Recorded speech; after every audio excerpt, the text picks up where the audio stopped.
Hallo. Kom ons gesels 'n bietjie vanaand oor die wonderlike houtas, brandhoutas, wood ash.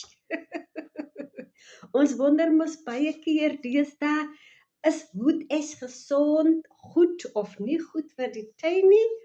En ek het ook gewonder nadat ek soveel video's gekyk het en geluister het na my tuiniervriende, hoe om wood ash in die tuin te gebruik. Maar voordat ek na ons tuin by die huis kom ons gaan 'n bietjie buitekant, 'n bietjie weg van die huis af. Kom ons gaan 'n bietjie na die veld toe. En ons loop so 'n bietjie deur 'n veld wat 'n paar weke of 'n maand of so gebrand het en nou lyk dit swart en dor en vaal en swart houtstompe en as oral waar jy stap. En ons kyk so 'n bietjie, ek wonder of hier weer nuwe lewe gaan groei. Nuwe lewe in die vorm van gras, blomme, plante en bome. Maar wat ons uitvind, soos die tyd gaan, na 'n reën, is daar weer jong spruite, groen gras en jong boontjies wat besig is om te groei. En weet julle wat is die rede wat ek uitgevind het? Ek het gesit en dink, daar moet iets aan die gang wees. Daar moet 'n rede wees en ek wil agter die kap van die byl kom. Waarom dit ewe skielik na weke se reën so begin lewe skep, 'n vars groen en net mooi. En toe het ek net so 'n bietjie nagelees en agtergekom dat die wood ash het 3 soorte minerale in die vorm van potassium, fosforus en kalsium.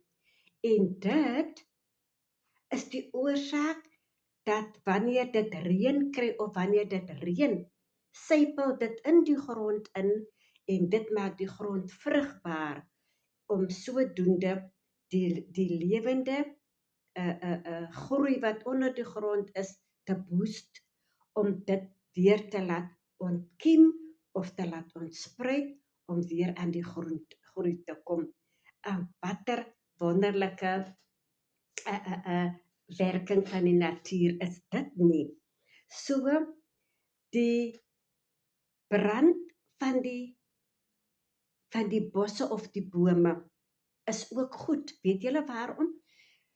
Want nou is die takke en die droë blare is nou weggebrand. Dit is nou afgebrand. Dit lê mos nou plat soos in as, in die vorm van as.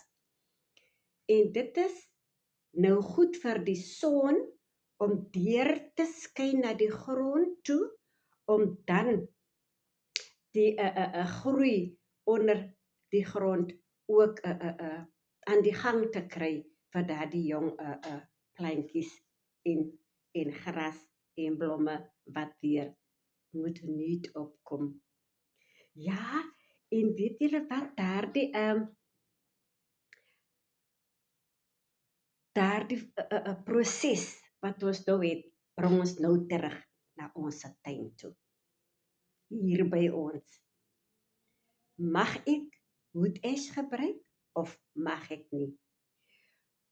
Hoeveel moet ek gebruik en hoeveel moet ek nie gebruik nie? Maar die geheim is, jy mag dit gebruik, maar nie te veel nie. Ek sal aanraai dat ek in my tuin sommer net soos 'n handvol vat, dit is mos so 'n poeier, en dan strooi jy so oor die area waar jy wil werk, en jy werk dit in jou grond in, net genoeg, nie baie nie, om dan sodoende daai potassium en die kalsium, want dit is wat baie plante en blomme verlang om te kry, om net te help daardie grond vrugbaar te maak vir sekere plante en blomme. Maar wat ons daardeur kan leer, vriend, is wanneer ons so teen die